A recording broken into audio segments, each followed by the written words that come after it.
Olá, queridos amigos, tudo bom com todos? Que alegria estar aqui com vocês. Hoje nós vamos estudar o penúltimo capítulo dessa obra tão maravilhosa que estamos estudando, Céu e Inferno. É uma alegria a gente estar cumprindo esse objetivo, esse propósito, e às vezes bate aquela... Ai, gente, tá acabando, né? No sentido assim, nossa, é tão bom estar aqui com vocês semanalmente, juntos estudando essa doutrina maravilhosa. Então, nós vamos estudar o capítulo 7, Espíritos Endurecidos, né? E o que nós vamos entender, o que nós vamos ver nesse capítulo? O que são esses espíritos endurecidos? São aqueles, assim, eu até coloquei uma figura de um coração com uma pedra, são aqueles que demoram até para ter o arrependimento, demoram para ter uma compreensão, né? Eles resistem para um progresso moral, eles resistem para um progresso espiritual. Tá? Então, Allan Kardec, nesse texto, nesse capítulo, ele analisa como que alguns espíritos, eles recusaram aceitar os ensinamentos, muitos nós vamos ver que recusam até a prece e a oração, né? Assim, verdades e situações e orientações que poderiam ajudá-los a evoluir. Tá? E eles permanecem como? Em estado de ignorância, de apego ao passado, né? Então nós vamos que essa causa da dureza do coração desses espíritos, elas estão associadas normalmente a experiências de vidas anteriores, alguns vícios, paixões terrenas, enfim. Nós vamos estudar hoje, então, 5 casos, né? E que nós vamos conseguir visualizar nesses 5 casos esses espíritos endurecidos aí, segundo o que o Allan Kardec, né, quer nos passar. Então, vamos para a nossa prece, agradecendo Jesus, a espiritualidade que sempre nos intui, que nos inspira, todos os espíritos amigos presentes nesse estudo, que nos orientam, que compartilham conosco desses esclarecimentos, a grandeza dessa doutrina maravilhosa que esclarece dia a dia a todos nós um pouco mais os seus ensinamentos, e que nós, principalmente, Senhor, possamos ter maiores esclarecimentos com todo esse aprendizado, com todos esses casos, abrindo os nossos olhos, para que dia a dia possamos colocar em prática a nossa caridade, saber fazer o bem, e principalmente que nós consigamos trabalhar o nosso orgulho, as nossas vaidades, né? Que todos os alertas dessa lição possam abrir os nossos olhos para que dia a dia possamos estar evoluindo. Que assim seja. Então, vamos iniciar esse nosso estudo. Nós vamos ver os casos do Lapommière, acho que é assim, né? As pronúncias, da Angeli, nulidade sobre a terra, um espírito entediado, a rainha... aqui nós vamos ver que tem uma outra pronúncia, o nome dela, né, que eu vou comentar com vocês, e o Schumann, deve ser assim.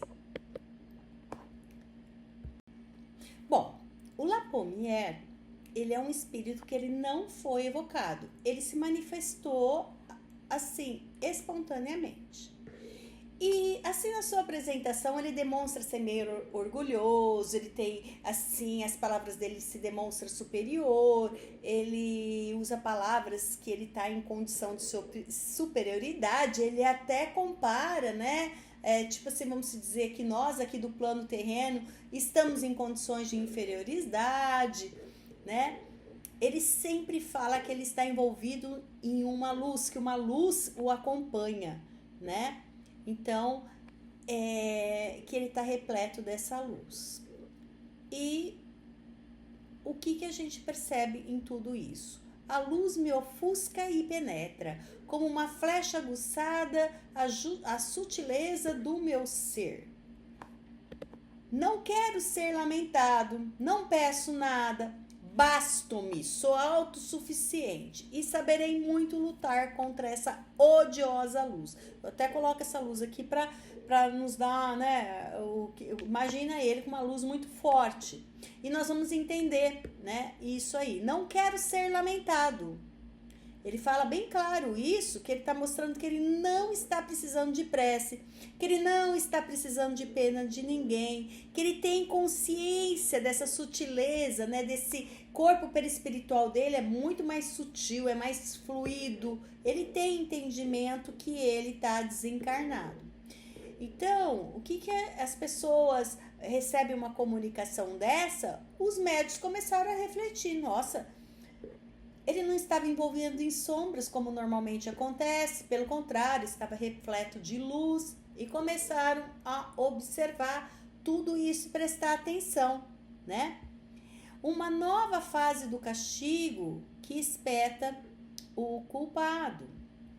E aí, né? Seu espírito goza a plenitude de suas faculdades. Ele sabe tudo, sabe perfeitamente que ele está morto e não se lamenta de nada, como acabamos de ver. Ele não pede nenhuma assistência, nenhuma prece e afronta ainda as leis divinas.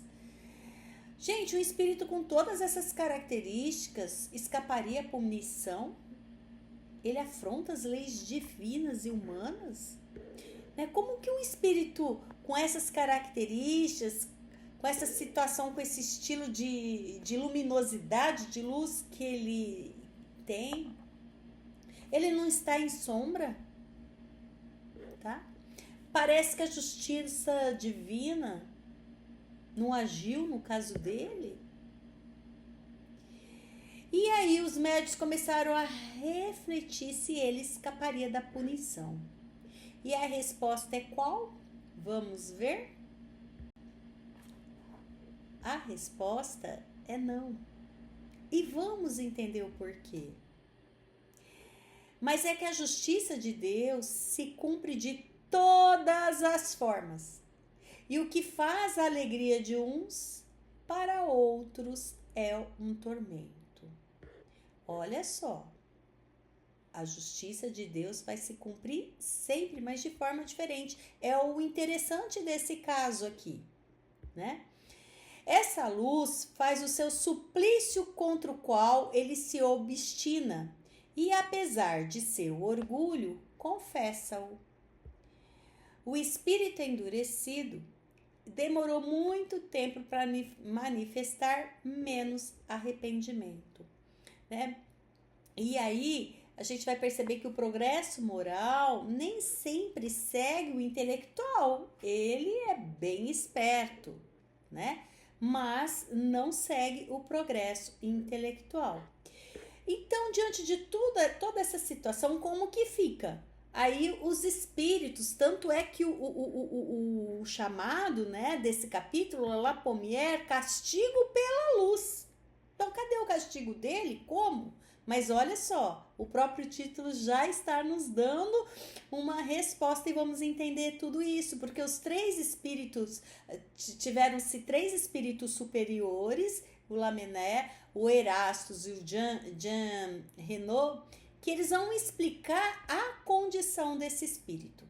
Vamos lá, a explicação que foi necessária para esse caso. O primeiro que nós vamos ver do Lamennais, ele diz o que ele nos diz sobre o La Pommière, né? A expiação, ou antes o sofrimento fatal que os oprime, em lugar de lhes aproveitar e de fazê-los sentir a profunda significação de suas penas, exaltam-os na revolta. Olha aí, ele se mostrava revoltado. E faz brotar neles esses murmúrios. Que murmúrios que nós vimos lá nos primeiros capítulos desse livro. Até trouxe uma figura aí. Murmúrio que nas escrituras, em sua poética eloquência, chama de ranger de dentes, sinal do sofrimento humilhado, mas insubmisso. Então, o que ele está querendo nos dizer? Que a luz, enquanto para uns que estão preparados, que estão nas condições espirituais muito boas, é algo maravilhoso. Porém, né? E ela faz a pessoa reconhecer a superioridade de Deus. Para outros, né? Repletos de orgulho, como é o caso do Lapommier, vai fazer o contrário. E aí, Deus sabe muito bem o que vai fazer o bem, o que não vai fazer o que vai fazer o mal, enfim, para cada um de seus filhos. Ele sabe o que vai angustiar, ele sabe o que vai mexer com cada um, tá? E aí repensar até nesses castigos. Por que a luz? Porque o Lapommier, ele foi punido com a luz. Então nós vamos saber isso melhor com a explicação do espírito, o próximo espírito superior que veio explicar esse caso, que é o Erastus. Vamos lá. O que o Erastus nos diz? Precipitar um homem nas trevas ou nas ondas de luz, o resultado não é o mesmo? Ele vai começar a nos responder. Nem como no outro caso, não vê nada do que o cerca e se habituará, mesmo mais rapidamente, à sombra que a triste claridade elétrica no qual pode estar emergindo. Essa luz é tanto mais terrível, quanto mais pavorosa, quanto atravessa completamente e que torna, olha aqui, visível e aparente os seus mais secretos pensamentos. O que dá para entender até aqui? Tudo o que ele faz, tudo o que o Lapommier fazia se refletia. Ele não conseguia se esconder, ele não conseguia se esconder de ninguém, não conseguia manter os seus pensamentos secretos. Onde ele andava, como diz o texto, ele saía correndo pela eternidade, pelos caminhos, com uma sensação que aparentava de liberdade dele, né? Mas na realidade é porque ele queria encontrar um lugar para refugiar. Tudo que ele pensava, tudo era exposto. Então ele não encontrava, né, nada. Por onde ele ia, a luz ia atrás. Ele se encontrava internado na casa, que eu digitei errado, perdão, na casa de vidro, como se ele tivesse ali totalmente muito preso. Então tem essa sensação de liberdade onde que ele ia, luzia, mas essa luzia e tudo que ele pensava, ele queria se refugiar. E vamos ver o que o Erastus ainda fala disso, bem interessante aí no texto. Então, o Erasto vai explicar para nós que quando ele estava na matéria, ele se refugiava. Eu trouxe até uma figura aqui de uma caverna. No fundo do seu ser, onde ele se refugiava como um animal selvagem em sua caverna, né? Ele se escondia nas cavernas para maquinar. Ele se escondia nas cavernas quando encarnado para planejar seus crimes, tá? Então, ele ficava nas cavernas sozinho, ficava nas cavernas na escuridão, planejando crimes.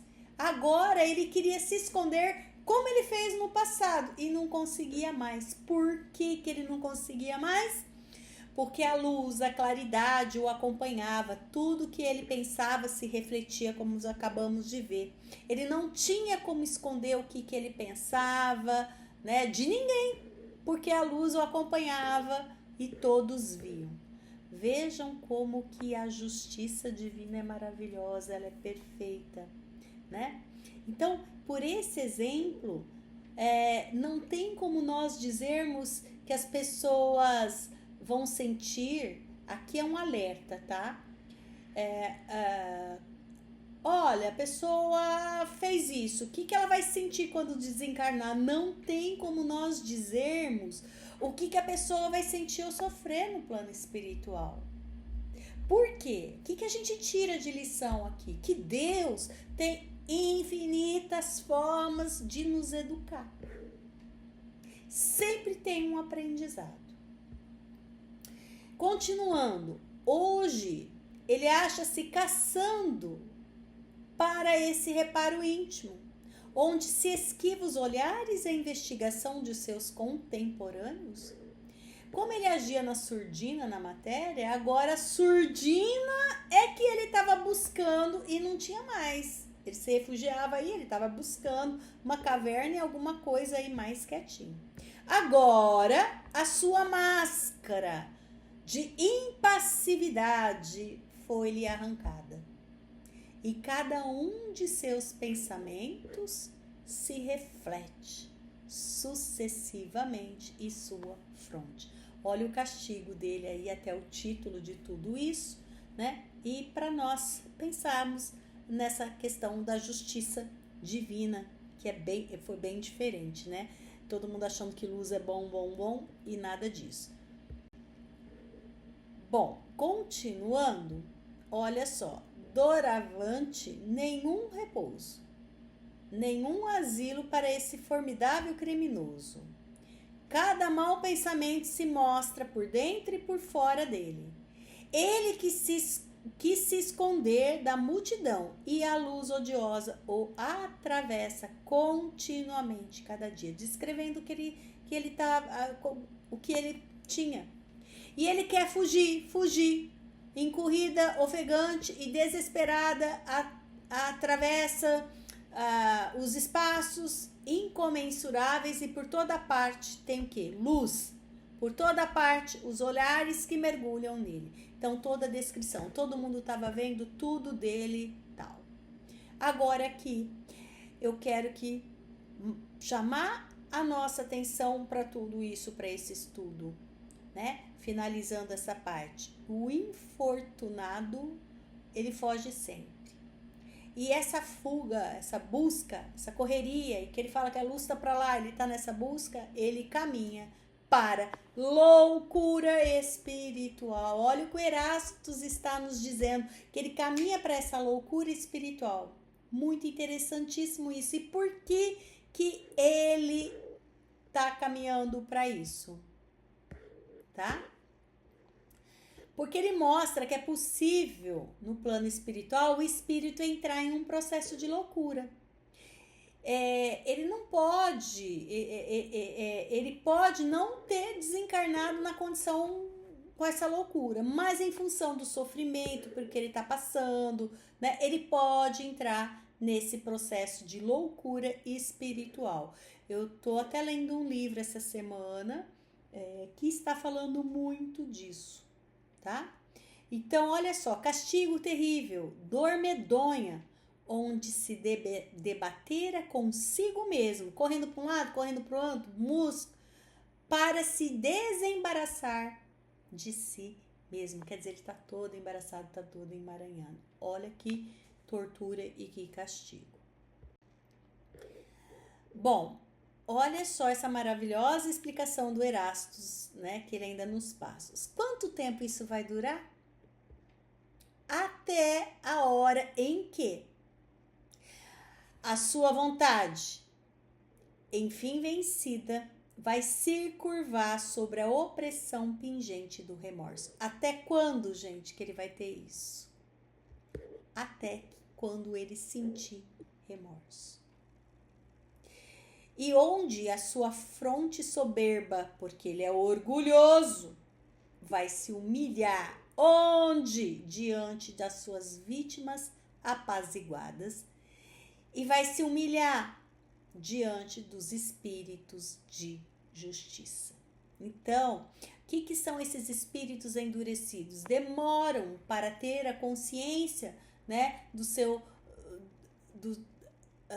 resgate, para sua evolução, e ficam, né, se penalizando por aí. A terceira explicação vem do espírito superior do Jean Renault. E o que ele nos fala? Que as punições correspondentes ao grau de adiantamento dos seres às quais são infligidas. Ele já fala, né, o que sempre a gente está vendo. A punição vai ser proporcional a cada um, né? Então, se a luz era algo que poderia estar... Ele gostava de ficar lá no mundo, no escuro, na surdina, tramando, planejando, a luz ofusca e vai incomodá-lo.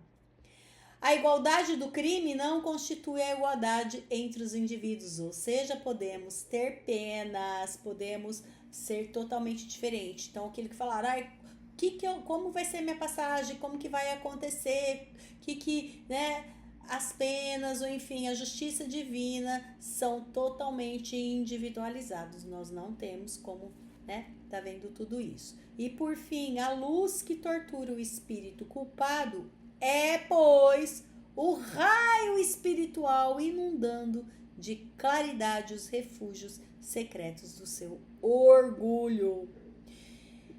E ainda descobrindo-lhe a inutilidade de seu fragmentário.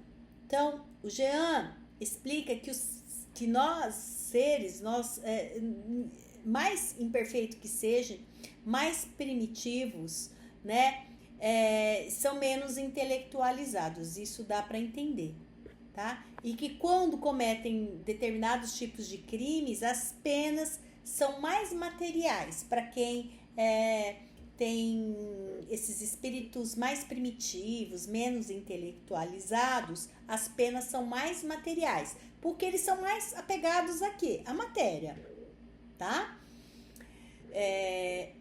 Então, eles vão ter assim, mais assim, questões, vamos dizer, sensações físicas. Uma dor moral não vai infligir a eles um aprendizado tão necessário.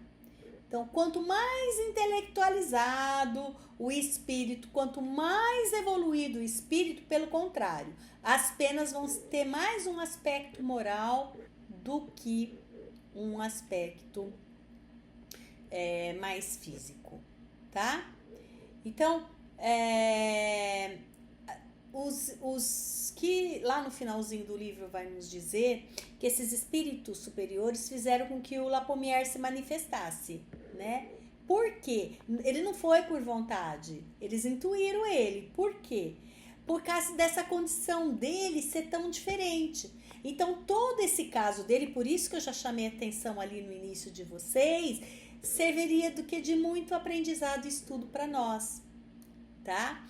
E o que eles acabam dizendo que ele veio para outras comunicações, que ele acabou se arrependendo, tá? E finaliza que ele não era mais um espírito endurecido, que ele já estava em condições de um espírito assim em arrependimento.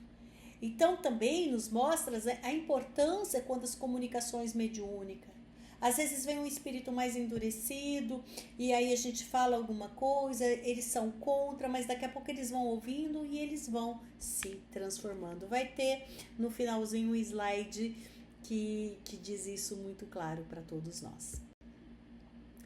Bom, agora tem esse caso da Angélica, que ela era uma moça, ela se manifestou também de forma espontânea, o próprio título aqui chama Nulidade sobre a Terra.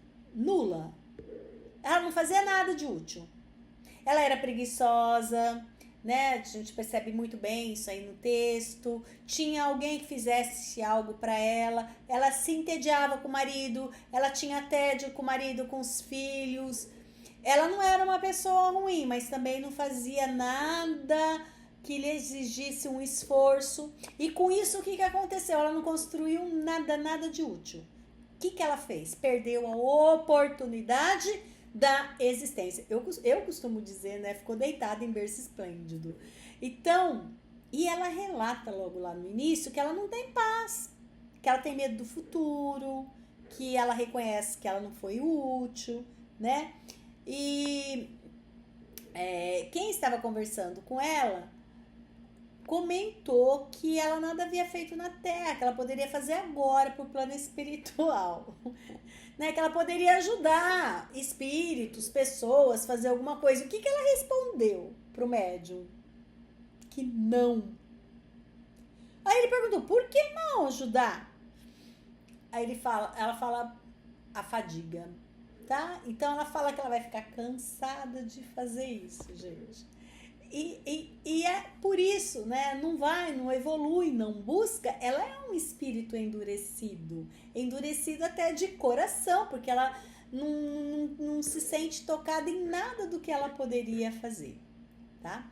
Vamos ver alguns relatos aí dela, do que ela comenta.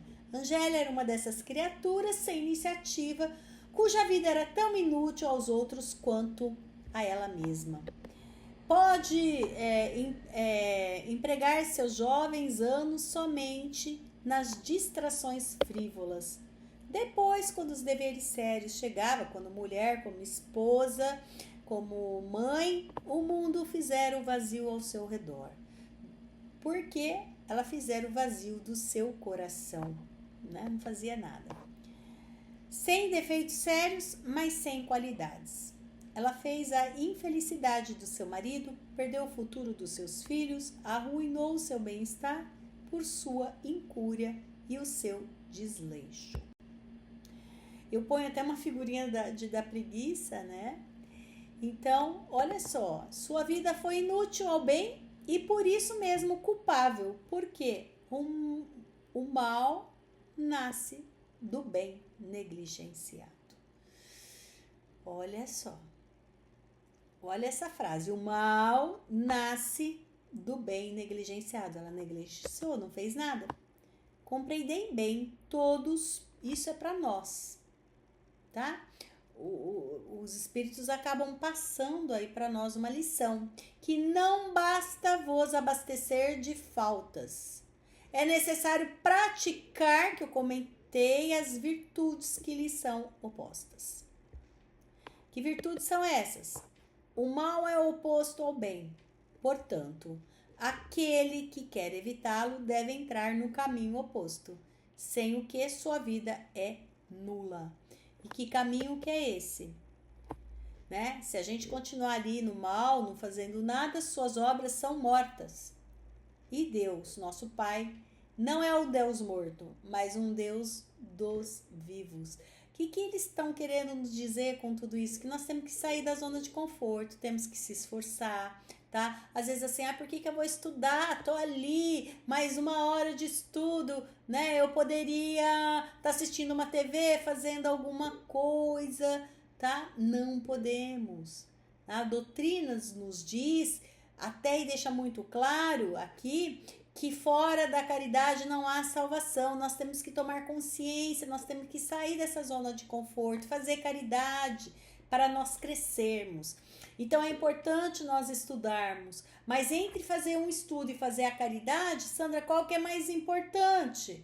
Né? Praticar, é fazer a caridade, né? E muitas vezes nós precisamos ir um pouco devagar com os estudos, estudar que seja 10 minutos por dia, daqui a pouco passa para 15, mas nós temos que nos esforçar.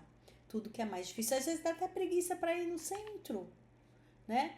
Então a gente aqui, esses espíritos endurecidos parecem ser tão distantes, mas eles estão tão próximos de nós, porque são esses comportamentos aí de acomodação que nós temos. E olha só o que pode refletir. Bom, o próximo caso, olha o nome, um espírito entediado. E eu vou deixar essa figurinha aí desse homenzinho caminhando, que parece que, né, tá caindo, o que for. Esse espírito entediado, o título aí, ele foi evocado em 1862. E ele, logo no início, ele fala que ficou 180 anos ou mais perambulando, sem fazer nada. Então, porque ele era um espírito entediado, ou seja, não fez nada na sua existência. Então é até interessante ele saber o tempo, mais ou menos, ali que ele ficou, que ele falou 180 anos, porque tem muitos espíritos na erraticidade que eles não têm essa noção do tempo, quanto tempo que eles estão lá. É um outro alerta. Então, ele é um espírito preguiçoso, ocioso, que não se esforça, que tudo cansa, né? O mínimo esforço já tá sentindo cansado. Então, aqui, por isso que eu ponho essa figurinha sem ânimo, sem disposição, sem energia para nada. Parece até que não tem nem fluido vital.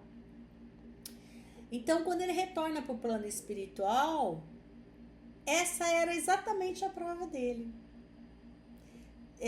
Que aqui na Terra ele tinha as coisas materiais, tudo para se ocupar, para se distrair. No mundo espiritual não tem nada, tá?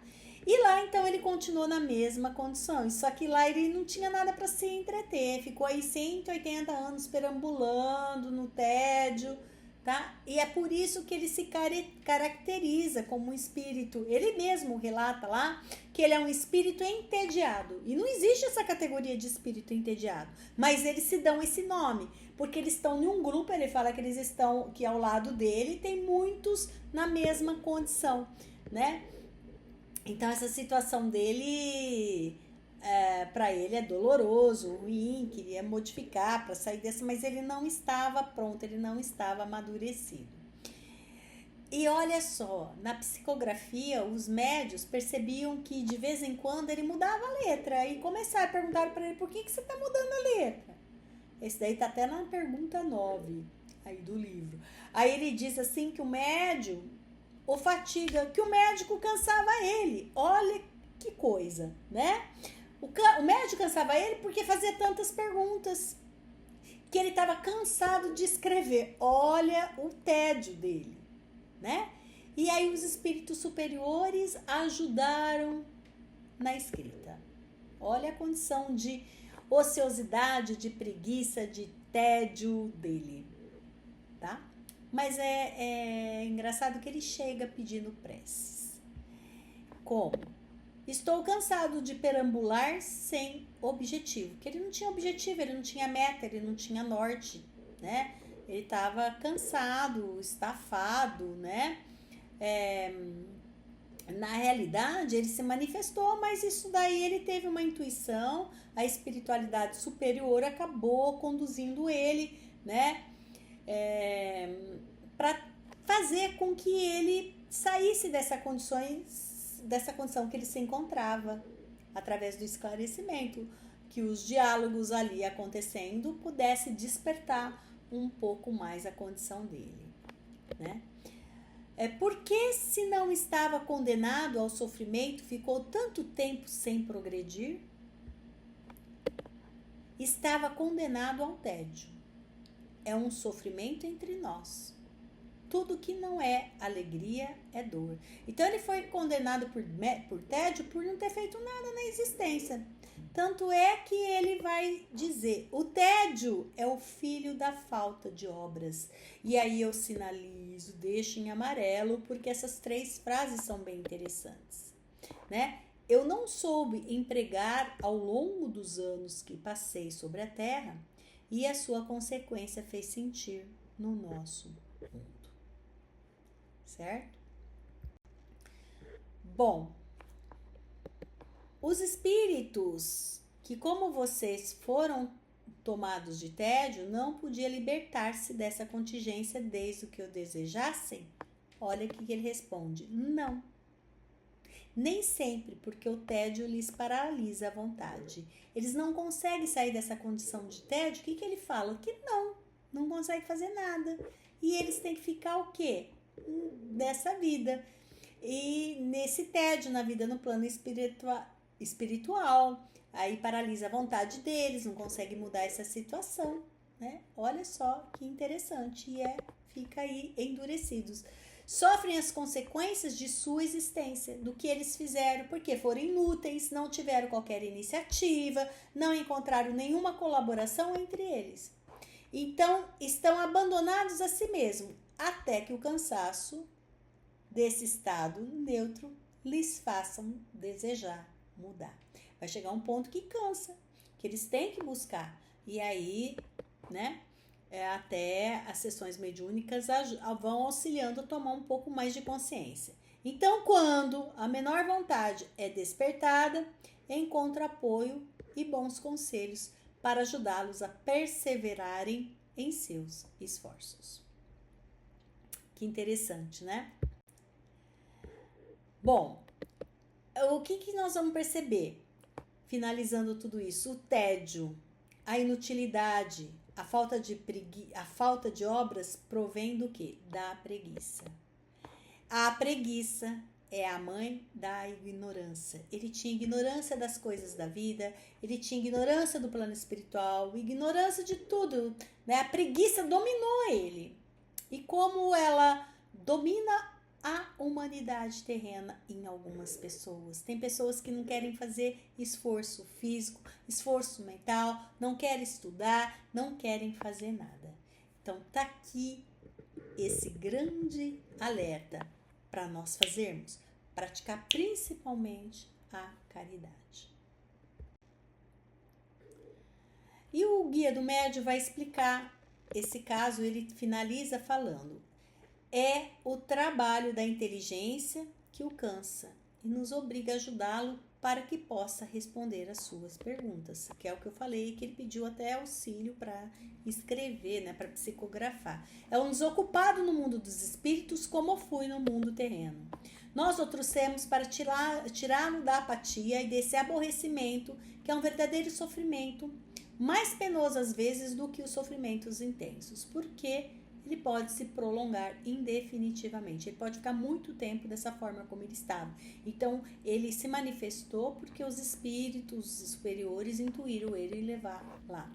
Você pode imaginar a tortura da perspectiva de um aborrecimento sem fim? A maior parte dos espíritos dessa categoria só procuram uma existência na Terra como distração e para quebra insuportável monótona da sua existência espiritual, tá?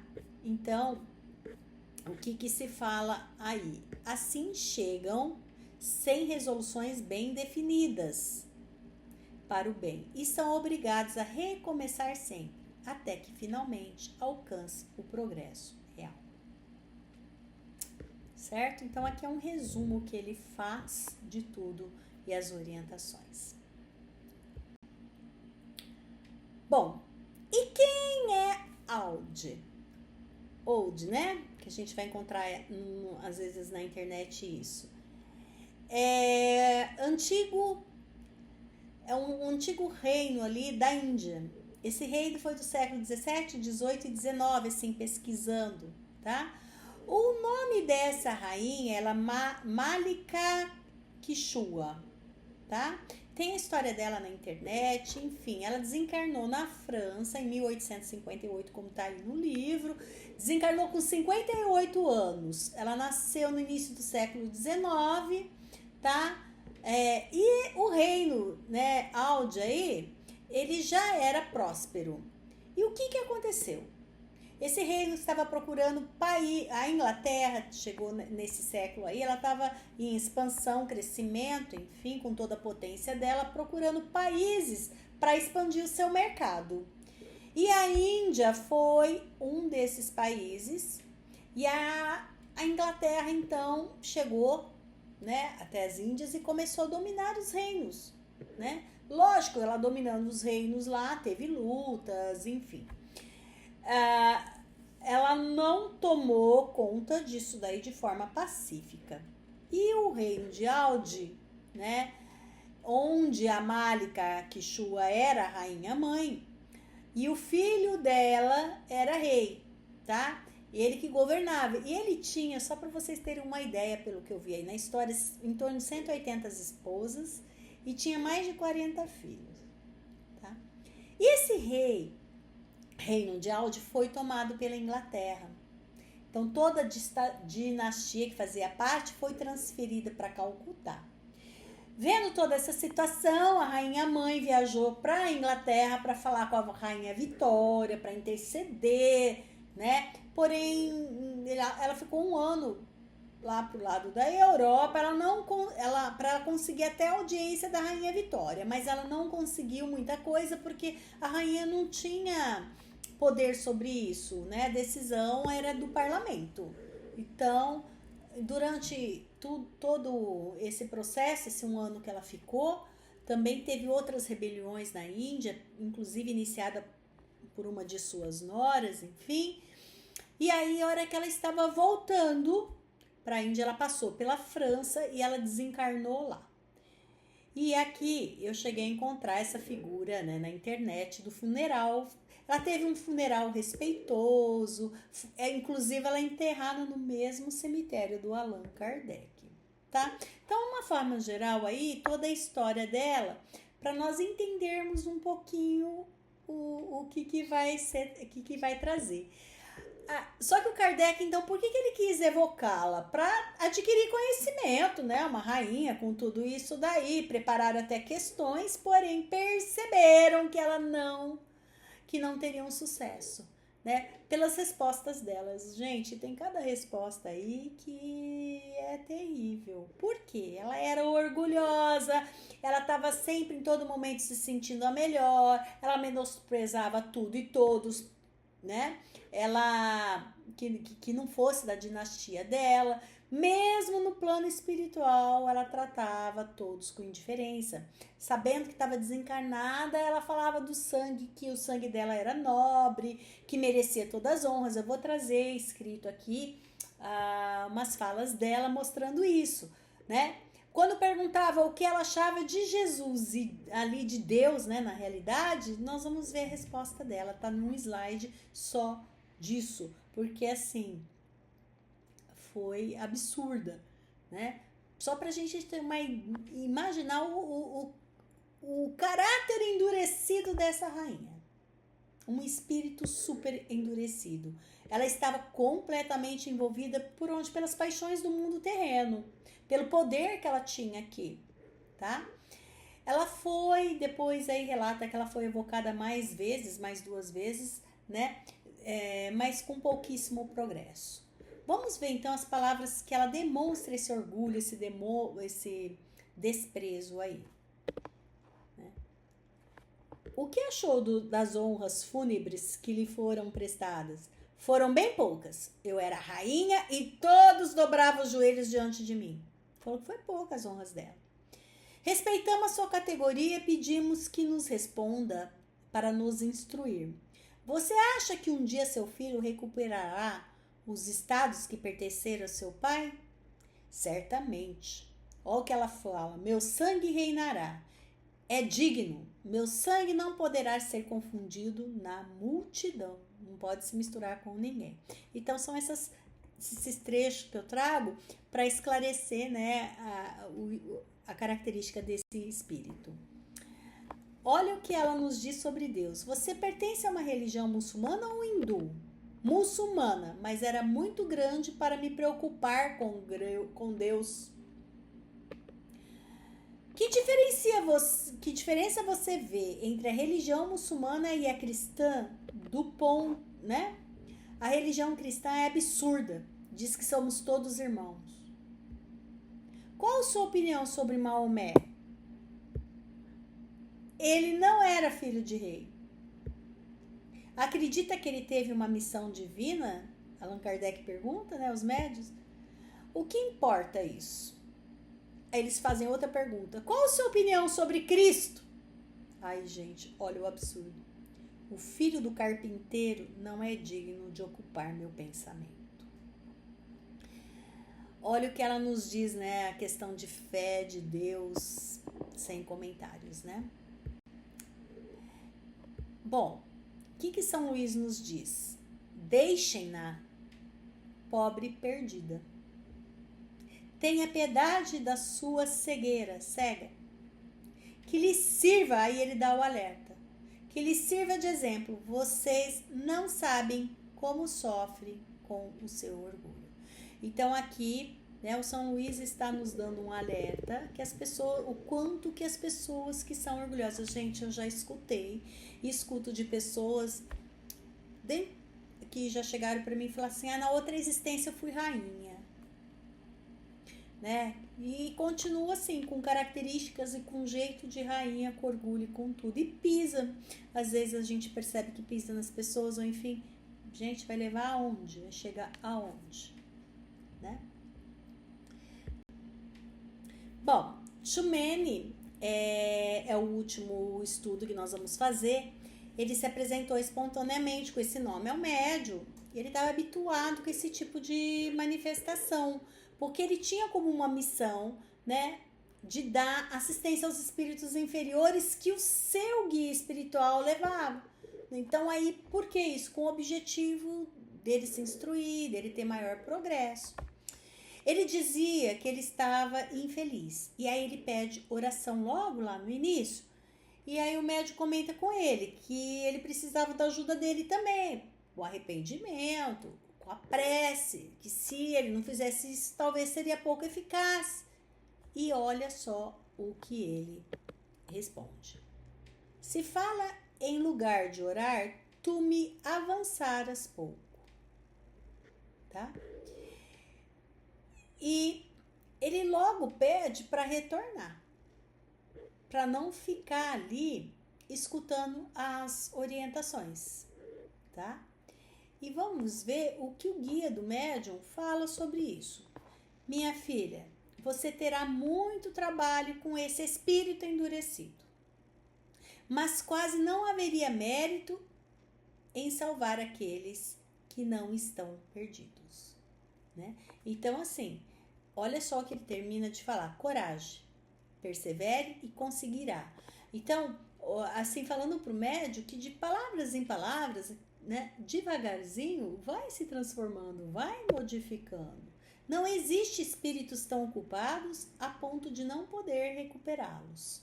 Pela persuasão e pelo exemplo e pela insistência, persistência e muita coragem, né? Porque os mais perversos espíritos acabam por se emendar ao longo do tempo. Tarda, né? Como se diz, mas um dia esses espíritos transformam. Olha a lição, né? Que nós temos aí. Então, olha só o que ele continua dizendo. Se não se consegue trazer imediatamente todos os bons sentimentos, o que quase sempre é impossível, o sacrifício que se faz nunca está perdido. As ideias lançadas para eles atuam e os fazem refletir, mesmo sem querer. São sementes que cedo ou tarde darão frutos. Então a gente tem que estar sempre, né? Às vezes a gente conversa, isso serve para nossa doutrina. Às vezes a gente fala alguma coisinha da nossa doutrina, uma pessoa ela não muda, não vai, né? Os próximos slides eu vou mostrar algo nesse sentido que é o finalzinho, né, desse capítulo. Mas devagarzinho a transformação vai acontecer. Não esperamos e não pretendamos ter transformações grandes de uma hora para outra. Não se arrebenta uma pedra com a primeira marretada. É isso, bem isso. Devagarzinho a gente vai transformando e conseguindo essas alterações. Então, tudo isso que ele nos diz está aplicado a nós, tá? E ele deixa essa mensagem bem forte ali no final. O que eu digo, minha filha, se aplica também aos encarnados. Compreender porque o espiritismo, mesmo entre os que creem firmemente, não transforma imediatamente os homens em perfeitos. A crença é o primeiro passo. A fé vem em seguida. E a transformação chegará por sua vez. Eu falo que esses 3 parágrafos são essenciais. A crença, a fé e depois a transformação. Mas para muitos será preciso vir se revigorar no mundo dos espíritos. Quem não consegue essa transformação aqui, uma hora ou outra que ele fala, vai se revigorar, vai ter que se transformar no plano espiritual. E por tudo que nós estamos estudando, né? Talvez vão passar por uma maior dificuldade.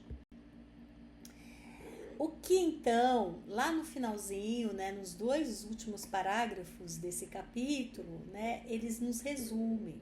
O que eles falam? Eu vou até comentar com vocês mais o parágrafo, que entre os espíritos endurecidos não há só espíritos perversos e maus, é grande o número daqueles que, sem fazer o mal, ficam para trás. Ficam para trás, como nós vimos, por causa do orgulho, por causa da indiferença, por causa da apatia. Eles não são menos infelizes porque sofrem tanto mais quanto não são compensados, por causa dessa inércia de ficarem parados e com as distrações do mundo. Então, a perspectiva de infinito torna-se sua posição insuportável. E, no entanto, não tem nem força nem vontade para sair, como nós vimos em muitos casos aqui hoje.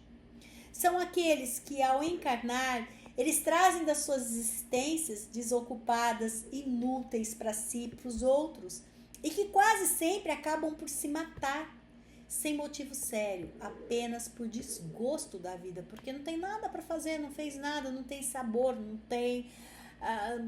não faz nada. Esses espíritos, em geral, são mais difíceis de se trazer ao bem do que aqueles francamente maus.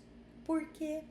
Porque esses últimos têm energia, os espíritos maus. Uma vez esclarecidos, eles são ardorosos com o bem como foram com o mal.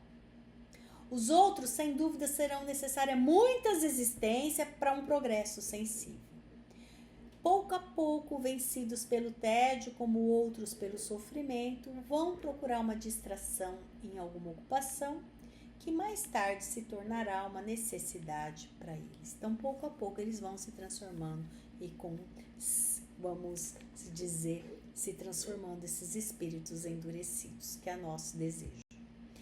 Então, aqui nós chegamos ao final do nosso capítulo 7, Espíritos Endurecidos. Peço que vocês leiam o capítulo. Se tiverem alguma dúvida, colocam lá no WhatsApp para nós podermos responder.